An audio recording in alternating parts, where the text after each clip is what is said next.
সুন্দর লাগছে তোমাকে। ধ্যাৎ, কি যে বলেন না আপনি।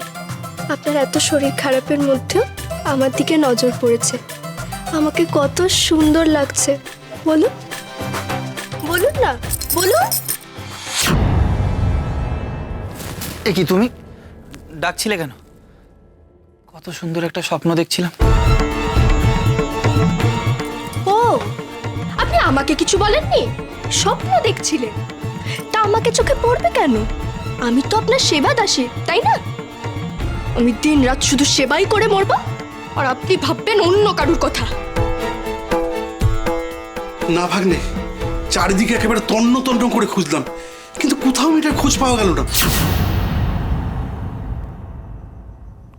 খোঁজ পাননি? যেই মেয়ে আমার জীবন বাঁচালো তাকে ধন্যবাদটুকু দিতে পারলাম না। তুমি একদম চিন্তা করো না ব্রজ, আমি যে করেই পারি মেয়েটাকে খুঁজে আনবো। ওই মেয়ের মুখোমুখি হওয়া আমার খুব দরকার বাবা মশাই। ও দাদু ভাই, এত উতলা হচ্ছ কেন ওই মেয়েটিকে দেখার জন্যে? কই তোমাকে তো এত উতলা হতে আমি কখনো দেখিনি। তুমি জানো না পিসিটাম্মা, ওই স্পর্শ, গলার আওয়াজ আমার খুব চেনা মনে হলো। যদিও বা আমি তাকে দেখিনি, কিন্তু আমার মন বলছে সে এসেছিল, সে এসেছিল পিসিটাম্মা।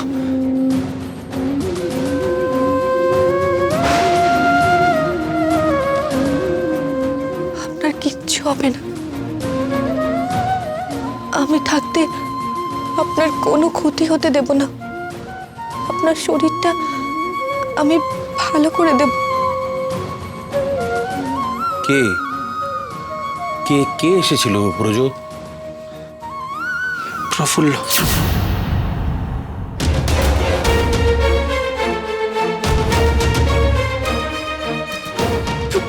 প্রফুল্ল? আমি কি ভূতের সাথে কথা বলেছি নাকি? সেই জন্য মনে হয় মুখ দেখাচ্ছিল না। আমি তো কতক্ষণ ছিলাম ওর সাথে একা। আর একটু হলে তো আমার কান মটকাতো। ওরে বাবারে, ভূত ভূত।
আর কি অপেক্ষা করার কোনো মানে হয় সর্দার? ও মেয়ে আর এখানে ফিরলে হয়।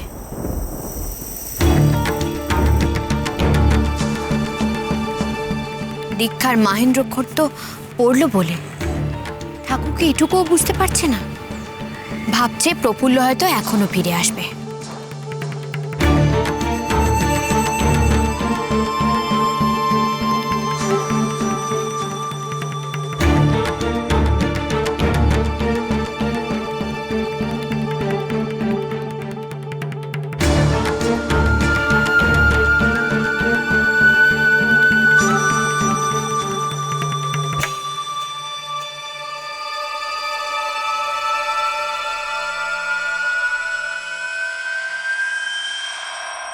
ঠাকুর, আমি বরং এগিয়ে গিয়ে একটু দেখি।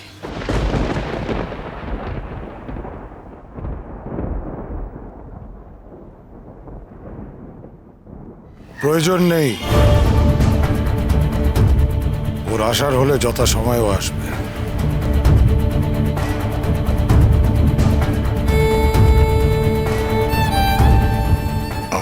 আসছে না কেন? তাহলে কি দিবার কথাটাই ঠিক? আমার মা আর আসবে না? আমি আমার মাকে চিনতে এতটাই ভুল করলাম।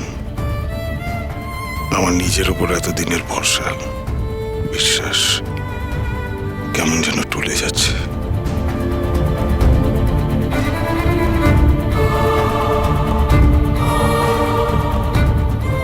ঠাকুর, গোবরার মা কিছু বলবে? এত চিন্তা করছেন কেন? ও মেয়ে চলে যাবার নয়, ও ঠিক ফেরত আসবে। পরে ফিরে আর লাভ কি? দীক্ষার মাহেন্দ্রক্ষণ তো পেরিয়েই যাচ্ছে। ও মেয়ে আর ফিরবে বলে মনে হয়? আর কখনই বা দীক্ষা হবে?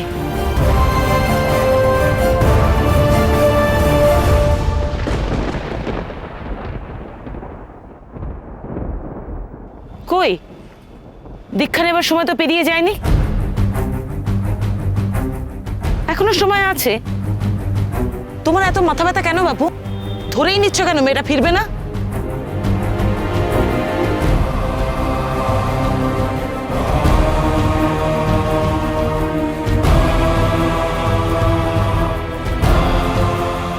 দেখো,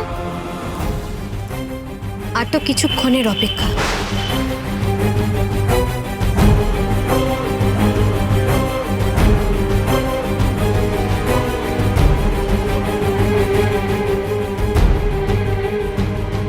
তাহলে সত্যি কি আমার মা আসবে না?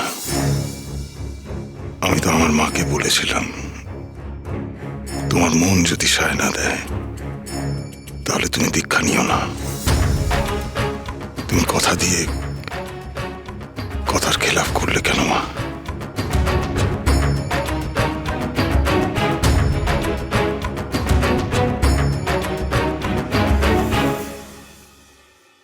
বাবা ঠাকুর,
পূর্ণ তোমার হৃদয় কলস,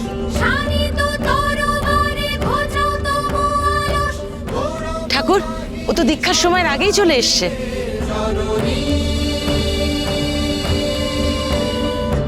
যুগে যুগে রক্ষা করে চলেছ ধরণী, যুগের শঙ্খ তুমি দেবী চৌধুরানী, দেবী চৌধুরানী।